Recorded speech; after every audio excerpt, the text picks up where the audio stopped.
জাভেদ মুন্সিকে যদি কাশ্মীরের এসটিএফ ধরে ক্যানিং থেকে, আর যদি বারুইপুর পুলিশ ডিস্ট্রিক্টের পুলিশ বা রাজীব কুমারের পুলিশ যদি ঘুমায়, তা সেদিনই 1 বছর আগে যখন জাভেদ মুন্সি ধরা পড়ে 8 মাস আগে, সে তো এমন ধরনের বোমা বানাতে পারে কাশ্মীরের ওয়ান্টেড, যে 2 কিলোমিটার দূর থেকে কাউকে তুলে উড়িয়ে দিতে পারে। আমরা এখানে বসে আছি 2 কিলোমিটার দূর থেকে রেডিও অ্যাক্টিভ করে রিমোটের দ্বারা আমাদের সবাইকে উড়িয়ে দেওয়ার ক্ষমতা রাখে জাভেদ মুন্সি। তাকে কাশ্মীর এসটিএফ এসে ধরে নিয়ে যায়। আনসারুল বাংলার জঙ্গি সাদ শেখ হরিয়ারপাড়ার খাজেরি মাদ্রাসাতে ধরা পড়ে আসাম এসটিএফ এর এসে। এ তো যেখানে সেখানে আপনি পাবেন এবং যেখানে হাত লাগাবেন। খাগড়াগড়ের মতো কাণ্ড থেকে এরা কোনো শিক্ষাই নেয়নি, বরঞ্চ রাজ্যের মন্ত্রী সিদ্দিকুল্লাহ চৌধুরী খাগড়াগড় কাণ্ডে কেন তল্লাশি হয়েছিল এই প্রশ্ন তুলেছিলেন। অতএব সরকার যদি প্যাট্রোনাইজ করে এই ধরনের জঙ্গি সংগঠনগুলোকে, টেরারিস্ট গ্রুপকে, তার পরিণতি এটাই হয়। তাই হচ্ছে, আমরা কেউ পশ্চিমবঙ্গে সেফ নই।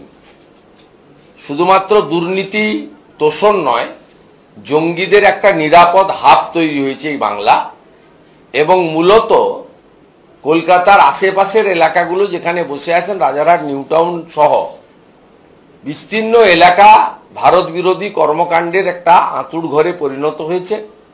দুটো রাস্তা আমি বারে বারে বলি, যে গোসাবার ঘাট থেকে সুন্দরবন, সেই ঘাট থেকে ক্যানিং হয়ে যে রাস্তাটা একটা কামালগাজিতে এসছে আর একটা বাসন্তী এক্সপ্রেস ওই ঘটকপুকুর হয়ে এসছে, এই দুটো রাস্তা দিয়ে বাংলাদেশের যত জেএমবি, জামাত, হেফাজত, রাজাকার, পাকিস্তান স্পন্সর লিঙ্কড টেরারিস্ট ভীষণভাবে যাতায়াত করছে, এবং তারা বিভিন্ন ধর্মীয় শিক্ষা প্রতিষ্ঠানগুলিকে ব্যবহার করছে, এবং ভোট ব্যাংক এবং মিছিল মিটিংয়ের সংখ্যা বাড়ানোর জন্য শাসক দল তাদেরকে পুলিশি নিরাপত্তা দিয়ে রেখেছে, এবং পাড়ায় পাড়ায় সেই বাসন্তীর আপনার গোসাবার ভুয়া জন্ম সার্টিফিকেটের মতো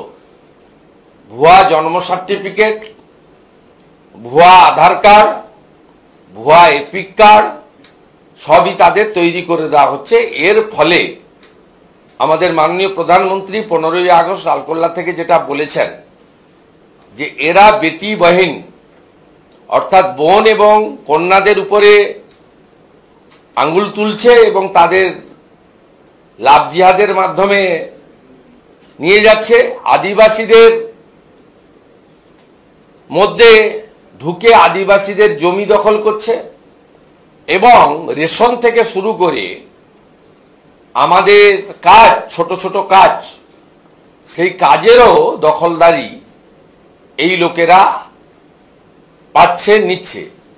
এখান থেকে কিছু দূরে আপনি যদি বাগুইহাটির কাছে ঘুনিতে যান, সেখানে একটা পুরো এলাকা আপনি দেখতে পাবেন যে এই ধরনের লোকেদের আস্তানায় পরিণত হয়েছে। তাদের ভাষা, তাদের পোশাক পরিচ্ছদ, কথাবার্তার ধরন, এমনকি কিছুটা খাদ্যাভ্যাস, এটা দেখলেই বুঝতে পারবেন এখানে ভারতীয় সংস্কৃতি বা বাঙালি সংস্কৃতির সঙ্গে এদের কোনো মিল নেই। ভারত বাংলাদেশের বর্তমান সম্পর্কের মধ্যেই দেবের অভিনীত যে সিনেমা, সেটা বাংলাদেশে যাতে চালানো হয় তার জন্য তার প্রডিউসার আবেদন করছে। দেখুন, এক্ষেত্রে এক্সটার্নাল অ্যাফেয়ার্সের কোনো প্রোটোকল মানতে হয় কিনা আমার জানা নেই। যদি না মেনে করে থাকে, গর্হিত অপরাধ করেছে, আর যদি মেনে নিয়ম মেনেই করেছে তাহলে আমার কিছু বলার নেই।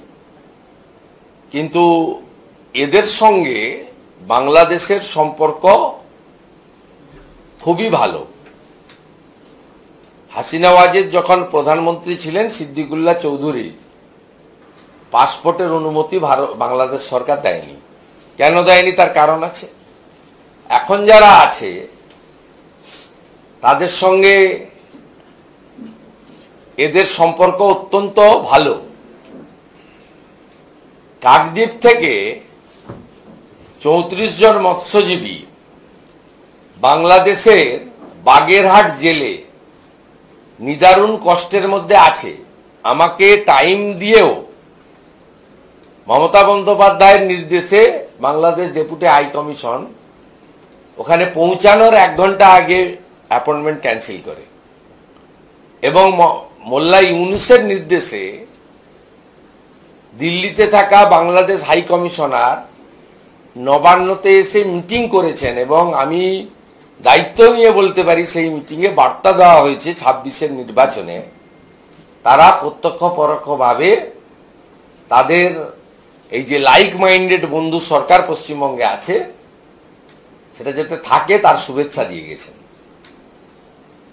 এখনো ক্যানিংয়ের কাকদ্বীপের 34 জন মৎস্যজীবী বাগেরহাট জেলে আছে, যাদের ন্যূনতম খাওয়ার তো দূরের কথা, কাপড়টুকু পর্যন্ত দেওয়া হয়নি। সবাই হিন্দু মৎস্যজীবী। অতএব এই পরিবর্তনগুলো আমরা দেখতে পাচ্ছি। আগের নির্বাচিত সরকার শেখ হাসিনার সরকারের সাথে বর্তমান ওখানকার তত্ত্বাবধায়ক সরকারের তাদের কলকাতা এবং দিল্লিতে যারা আছেন, বিশেষ করে কলকাতা, আমি দিল্লি নিয়ে বলবো না, আমার ওটা সাবজেক্ট নয়, তাতে তাদের অ্যাটিচিউডটা আমরা তো দেখতে পাচ্ছি। অতএব স্বাভাবিকভাবে তৃণমূলের সাংসদ কাপ অভিনেতা, তৃণমূল ঘনিষ্ঠ অভিনেত্রী, তাদের সিনেমা ওখানে প্রেয়ার হবে, বিদেশ মন্ত্রকের অনুমতি চাইবে না, আর ওরা সেখানে অনুমতি দিয়ে দিবে, ওয়েলকাম করবে। এটা খুব ন্যাচারাল। বন্ধুর সঙ্গে তো বন্ধুত্বই থাকে, শত্রুতা তো থাকে না। শুভেন্দুদা দুটো প্রশ্ন আছে শিক্ষা ব্যবস্থা নিয়ে রাজ্যের। আমি এখন এটা নিয়ে এটা অন্য, এটা আপনি শুনে যদি মনে করেন উত্তর দেবেন। রাজ্যের কলেজগুলোতে অ্যাডমিশন বন্ধ। আমি বলবো না, বিকেল বেলা in front of Raj Bhavan we will speak regarding this issue. আর একটা হলো যে জয়েন্ট এন্ট্রান্স, ওটাও কি কোরিলেটেড। दादा एक सवाल था, प्रधानमंत्री 22 तारीख को आएंगे, लेकिन उससे पहले ही मध्यम ग्राम में कल एक ब्लास्ट हुआ है और कहा जा रहा है कि ये सस्पेक्टेड आईडी ब्लास्ट भी हो सकता है। कैसे देखते हैं यहाँ पर इस सिचुएशन को? इसको जो एजेंसी है, देश की जो सुरक्षा एजेंसी है, उसको सीरियसली लेना चाहिए और इसमें कार्रवाई होना चाहिए। एनआईए को यहाँ और भी एक्टिव हो जाना चाहिए, खुफिया एजेंसी को भी नेशनल लेवल में एक्टिव हो जाना चाहिए। और बाकी पूरा प्रदेश में ये नया बात नहीं है। एनआईए का इन्वेस्टिगेशन चल रहा है, थ्रू कोर्ट ने डायरेक्शन दिया था। 80,000 जिलोटिन स्टिक का केस बीरभूम मोहम्मद बाजार, ये भी चल रहा है। खगड़ागढ़ का बड़ा इंसिडेंट कुछ साल पहले हुआ, वो भी आपका सामने है। इसलिए पूरा बंगाल में पिछले 1 साल के अंदर हमारी सोनारपुर से लालटू शेख अब्दुल मन्नान अरेस्ट हुआ। ये बांग्लादेश का एक्सट्रीमिस्ट ग्रुप का साथ जुड़ा हुआ है। जावेद मुंशी अरेस्ट हुआ from Canning adjacent to Calcutta. He is closely associate with the extremist, Pakistani extremist. Kashmir police का वांटेड था। आसाम एसटीएफ ने 7 शेख को एक मदरसा से अरेस्ट किया, हरिहरपाड़ा मुर्शिदाबाद से। वो अंसारुल बांग्ला का साथ जुड़ा हुआ है। हमारी बॉर्डर कम से कम 540 किलोमीटर एरिया खुला हुआ है। और यहाँ का जो सत्ताधारी पार्टी है अपने तुष्टीकरण और वोट बैंक के राजनीति से पश्चिम बंगाल को पश्चिम बंगाल को जो हमारी जो गरिमा था वो तो खत्म हो गया है। एडुकेशन, हेल्थ सेक्टर, हाईएस्ट भ्रष्टाचार यहाँ है, इंस्टीट्यूशनल करप्शन, भाई भतीजावाद चलता है। हिंदू त्योहार का दौरान पत्थरबाजी, हमला, मूर्ति तोड़ना, ये सब तो चलता ही है। साथ साथ यहाँ एक्सट्रीमिस्ट फोर्स का एक सेफ पैसेज पश्चिम बंगाल में बन गया है। इसमें भारत सरकार की जो एजेंसी है वो लोग को और भी तेज कार्रवाई होना चाहिए और बॉर्डर को तुरंत फेंसिंग कंप्लीट हो जाना भी चाहिए। कुछ दिन पहले आपको मालूम है, कुछ साल पहले जो बंगबंधु मुजीबुर रहमान का डायरेक्ट किलर था मास्टर माजिद, वो कलकत्ता सिटी से अरेस्ट करके उसको उसका जो फांसी का दंडादेश था उसको एग्जीक्यूट किया ढाका में, वो यहां से अरेस्ट हुआ। इसलिए ये बहुत सारा एग्जाम्पल है। हमारी बैन ऑर्गेनाइजेशन सिमी का साथ जुड़ा हुआ है हसन अहमद इमरान, उसको राज्यसभा भेजा टीएमसी ने, उनका एक पेपर भी चल रहा है।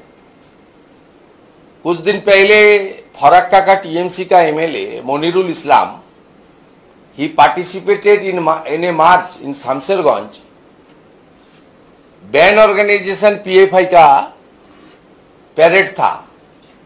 आपको कितना एग्जाम्पल मैं दूं, ये तो बहुत लंबा हो जाएगा। इसलिए ये छोटा इंसिडेंट नहीं है, बड़ा इंसिडेंट है। इसके ऊपर कार्रवाई करना होना चाहिए। और हमारी वर्ल्ड की सबसे पॉपुलर लीडर भी आ रहा है, इसको देखते हुए जो जो कार्रवाई होना चाहिए वो भी होना चाहिए। मतलब 22 तारीख प्रधानमंत्री आ रहे हैं, लेकिन सुना जा रहा है कि मेट्रो के उद्घाटन में मुख्यमंत्री शरीक नहीं होंगी। मुख्यमंत्री क्या शरीक होगा नहीं होगा उसको पूछ लीजिए। जहां लीडर ऑफ अपोजिशन को बुलाएगा मुख्यमंत्री को थोड़ा दिक्कत होता है। आज नहीं, पहले से ही जब कलाईकुंडा में flood prone area, cyclone prone area में ऑनरेबल पीएम ने मीटिंग बुलाया था, तब उड़ीसा में बीजेपी मेन अपोजिशन था और बीजेडी का सरकार था। ऑनरेबल पीएम का मीटिंग में वहां का चीफ मिनिस्टर भी पार्टिसिपेट किया और अपोजिशन लीडर भी पार्टिसिपेट किया। नवीन जी को कोई दिक्कत नहीं हुआ। लेकिन जब कलाईकुंडा में बंगाल के चीफ मिनिस्टर ने लीडर ऑफ अपोजिशन को देख लिया, तब उन्होंने प्राइम मिनिस्टर का जो सम्मान, उनका चेयर का जो गरिमा, रिस्पेक्ट, उसको तोड़ते हुए दीदेन चीफ सेक्रेटरी आलापन बंदोपाध्याय को लेकर ट्वीट कर गया। ये दूसरा इंसिडेंट हुआ है जिस दिन प्राइम मिनिस्टर का माताजी का देहांत हुआ था गुजरात में, तब उन्होंने वर्चुअल इनॉग्रेशन किया हावड़ा से एक वंदे भारत का। तब एक स्टेज में रेलवे मिनिस्टर आया बंगाल से, जो आदर्श जो था सबको बुलाया, मुझे भी बुलाया leader of opposition. Chief minister मुझे बुलाया इसलिए उन्होंने मंच पर नहीं उठा। गवर्नर साहब भी था, वो नीचे से क्या क्या किया आप सबको देख लिया। उसको दिक्कत है, नेता प्रतिपक्ष ने उनको खुद हराई 21 का चुनाव में। इसलिए लीडर ऑफ अपोजिशन को जहां बुलाएगा वहां तो ममता बनर्जी नहीं जाएगा, ये तो उनका प्रैक्टिस ही है। लेकिन बाकी बात तो रेल को करना चाहिए। और बंगाल का विकास तरक्की के लिए चीफ मिनिस्टर को भी इतना बड़ा कार्यक्रम हो रहा है, 3 मेट्रो का उद्घाटन, इतना रुपया मोदी जी का सरकार दिया है बंगाल को। और मेट्रो हमारी कलकत्ता मेट्रो प्राइड है। इसमें सब लोग को जाना चाहिए, जिसको बुलाया, इनविटेशन मिला है, वो जो एमपी हो सकता है, किसी पार्टी का भी हो सकता है, सबको आना चाहिए।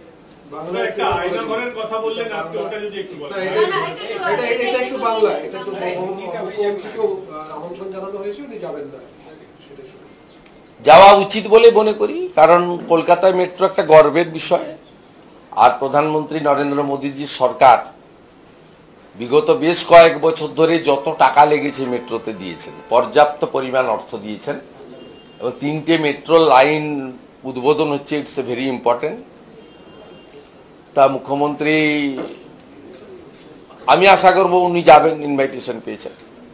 কিন্তু বিগত দিনে দুবার আমি দেখেছি যে বিরোধী দলনা থেকে ডাকলে ওনার অস্বস্তি হয়। সেটা সাইক্লোন নিয়ে রিভিউ মিটিং হতে পারে, কলাইকুণ্ডাতে আমি সেই দৃশ্য সাক্ষী। দ্বিতীয় সাক্ষী আমি হাওড়াতে হয়েছি, যেদিনকে প্রধানমন্ত্রীর ব্যক্তিগত লস হয়েছিল, সেই দিন ওনার পারিবারিক যে তিনি ভার্চুয়ালি করেছিলেন, তা সেদিনও আমি দেখেছিলাম বন্দে ভারত উদ্বোধনে মঞ্চে গভর্নর আমরা থাকার জন্য মুখ্যমন্ত্রী মঞ্চে ওঠেননি। আমরা থাকার আমি থাকার জন্য, তা নিচে বসে তিনি এসব করছিলেন। তা উনার যদি কাউকে নিয়ে সমস্যা থাকে, উনাকে যারা ইনভাইট করেছে রেল দপ্তর বা রেলমন্ত্রী, তাকে তিনি বলতে পারেন। কিন্তু আমি মনে করি রাজ্যের উন্নয়নের স্বার্থে প্রত্যেক দিন রাজনীতি না করাই ভালো। রাজ্যের উন্নয়নের স্বার্থে সবাইকে এক জায়গায় থাকা উচিত। অন্তত এই এত বড় একটা উন্নয়নের যজ্ঞে প্রধানমন্ত্রী আসছেন, আর উনারা স্থানীয় স্তরে ভারতীয় জনতা পার্টির কোনো বিধায়কদের, সাংসদদের জেলা স্তরে, বিডিও স্তরে ডাকেন না। এমনকি প্রধানমন্ত্রী গ্রাম সড়ক যোজনায় শিলান্যাস এবং উদ্বোধনে এমপি ম্যান্ডেটারি, যে দলেরই হোক না কেন, কিন্তু বিজেপির এমপিদের ডাকেন না। জল জীবন মিশনের ক্ষেত্রেও এমপি এমএলএ ম্যান্ডেটারি, আমাদের এমপি এমএলএদের ওনারা ডাকেন না। কিন্তু ভারত সরকার বা অন্য রাজ্যের প্রদেশের সরকার এই ধরনের রাজনীতি করে না, 5 বছর ধরে রাজনীতি করে না। শুধুমাত্র ভোটের সময় রাজনীতি হয়, যখন নির্বাচন ঘোষণা হয় তখন রাজনৈতিক লড়াই হয়, একে অপরের বিরুদ্ধে বাক্যবান হয়। কিন্তু এখানে 60 মাস ধরেই রাজনীতি হয়, সেটা মমতা বন্দ্যোপাধ্যায় করেন। এবং বিগত দিনে আমি 2006 বিরোধী দলের এমএলএ ছিলাম, 9 থেকে 11 বিরোধী দলের এমপি ছিলাম। এত নিকৃষ্টতা আমি দেখিনি। হয়তো রাজনৈতিক লোকদের মধ্যে ছিল, তো প্রশাসনিক লোকদের মধ্যে বিডিও থেকে ডিএম হয়ে চিফ সেক্রেটারি, ওসি থেকে এসপি হয়ে ডিজিপি, আপনি নিজে দেখেছেন। কিছুদিন আগে মহেশতলার রবীন্দ্রনগর ঘটনা নিয়ে 7 জন এমএলএ আমরা গেছিলাম, ডিজিপি রাজীব কুমার রুমে থেকেও আমাদের সঙ্গে দেখা করতে রিফিউজ করলেন। আছেন স্বীকার করলেন, দেখা করলেন না। আর আমরা শালীনতা এবং শিষ্টাচার মেনে জোর করে ঠেলে ওর চেম্বারেও ঢুকিনি। আমরা আমাদের দিক থেকে প্রটোকল মেনটেন করি। তাই সর্বক্ষেত্রে রাজনীতি এবং সংবিধানের যে পরিভাষা, for the people, by the people, of the people, Mamata Banerjee change করে দিয়েছেন। For the party, by the party, of the party.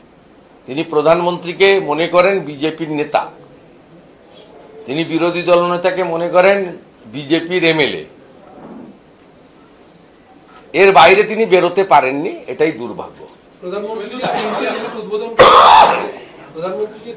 না ভাই, আমার কাজ হিন্দিতে বললাম তো ভাই, ले लिया ना, इंडिविजुअल नहीं होगा, मैं तो दिया दे।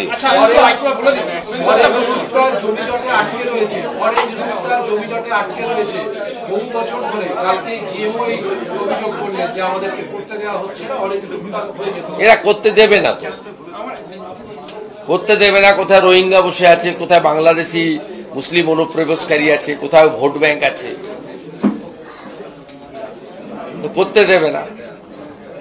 তার মধ্যেও যতটা সম্ভব প্রধানমন্ত্রীর প্রচেষ্টা এবং আশীর্বাদে হয়েছে, বাকিটাও হবে।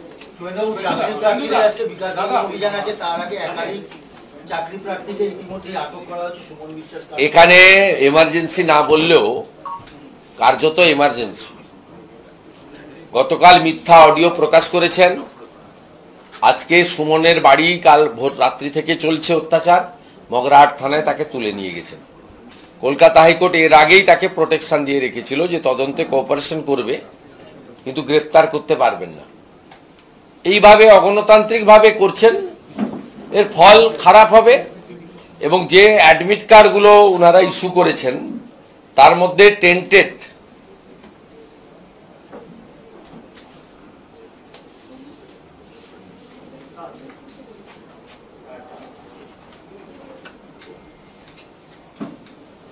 তাদের মধ্যে টেন্টেড লোকেরও অ্যাডমিট কার্ড ইস্যু হয়েছে, আমাদের কাছে আছে। পুলিশের পক্ষ থেকে একটু অডিও দেওয়া হয়েছে, হ্যাঁ, বলা হচ্ছে যে ও সব সাজানো, একটা মাতব্বর হয়েছে অনিস নাকে, বড় মাতব্বর পুলিশের হয়েছে, যত সব করে বেড়াচ্ছে এইসব করতে বলুন, আর 4-5 মাস তারপরে হবে। एक सवाल है, ममता बनर्जी प्रधानमंत्री की जो না না, আমি উঠে পড়েছি, বলুন ভাই, হয়ে গেছে 40 मिनट। भाई क्वेश्चन किया तो सिस्टर, मैं तो बता दिया ही नहीं क्या। 7 दिन का, इसमें ज्ञानेश कुमार ने कहा है कि या तो हलफनामा देना होगा या देश से माफी मांगनी होगी, दूसरा कोई विकल्प नहीं है। देखिए, बीजेपी का नेशनल स्पोक्स पर्सन इसमें बोल दिया वा बोलेगा, ये मेरा बात नहीं है, लेकिन मैं कल एक सार्वजनिक पब्लिक मीटिंग में बताया, जिस तरीके से इलेक्शन कमीशन इंडी जोट का, जिसका अंदर टीएमसी भी है, उसका दबाव में नहीं आया। काल पूरा बेंच ने बता दिया हम लोग डरने वाला नहीं है, मत डराओ, और हमारी कांध में बंदूक रखते हुए मतदाता को, उसको मत डराओ, भ्रम मत पैदा करो। वो तो क्लियर कर दिया है। हर देशवासी इलेक्शन कमीशन का जो बोल्डनेस, काल जो इतना स्ट्रॉन्ग प्रेस कॉन्फ्रेंस हुआ, उसको स्वागत करता है। और बंगाल में यही आवाज है, no SIR, no election. SIR होना चाहिए, death voter, double triple entry voter, fake voter, और जो घुसपैठिया है खास करके बांग्लादेशी मुसलमान रोहिंग्या, इसका नाम डिलीट हो जाना चाहिए। एसआईआर कोई नया नहीं है। 2002 में मैं पार्षद था एक म्यूनिसिपैलिटी का, मुझे मालूम है यहाँ बंगाल में एसआईआर हुआ था, 26 लाख वोटर का नाम डिलीशन हुआ था, डिलीटेड हुआ था। इस बार भी होगा। इलेक्शन कमीशन का क्लियर बता दिया, जो बीएलओ घर घर जा रहा था उसका साथ सब पॉलिटिकल पार्टी का बिहार में रिप्रेजेंटेटिव था, यहां भी रहेगा। डेथ को आप तो अलाइव नहीं बता सकता, जिसका नाम 2-3 असेंबली कॉन्स्टिट्यूंसी में है, उसमें एक ही नाम रहेगा, जिसका कोई एग्जिस्टेंस ही नहीं है। जैसे बाराकपुर में नहीं है, जैसे कुछ भोटार मोयना में नहीं है, जो 4-5 ऑफिसर को एक्शन लिया है, उसमें तो आप लोग देख लिया ना। मैं आज भी ऑनरेबल चीफ इलेक्शन कमिश्नर को बाड़वान का डीएम के खिलाफ एक कंप्लेंट किया। उन्होंने 16 अगस्त खेला हवे दिवस में भतीजा का पिक्चर और टीएमसी का पॉलिटिकल सिंबल का साथ कार्यक्रम में पार्टिसिपेट किया। ये मैडम आयशा रानी वो करेगी वोटर लिस्ट, जो टीएमसी का प्रोग्राम में पार्टिसिपेट कर रहा है। इलेक्शन कमीशन का हर सर्कुलर गाइडलाइन दूसरा प्रदेश में इंप्लीमेंट हो रहा है। इस प्रदेश में इसको चैलेंज कर रहा है इसका रूलिंग पार्टी, और इलेक्शन कमीशन का चैलेंज नहीं, वो कॉन्स्टिट्यूशन का चैलेंज कर रहा है। इसलिए बंगाल में SIR is very essential. We all the Bengali people are waiting for it. दादा, सीबीआई के केस में पार्थ चटर्जी को बेल मिली है, क्या कहेंगे? नहीं, इसमें मैं कोई कुछ नहीं बताऊंगा। उसमें जो एजेंसी है ये भ्रष्टाचारी है, टेंटेड है।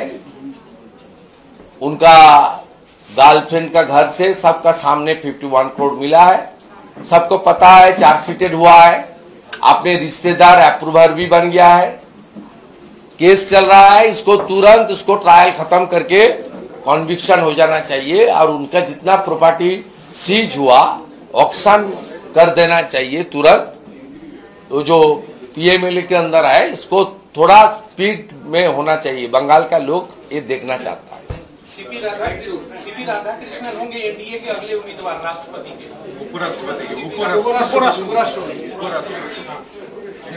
उपराष्ट्रपति बहुत बड़ा लीडर है, अनुभवी लीडर है, हर देशवासी वेलकम कर रहा है।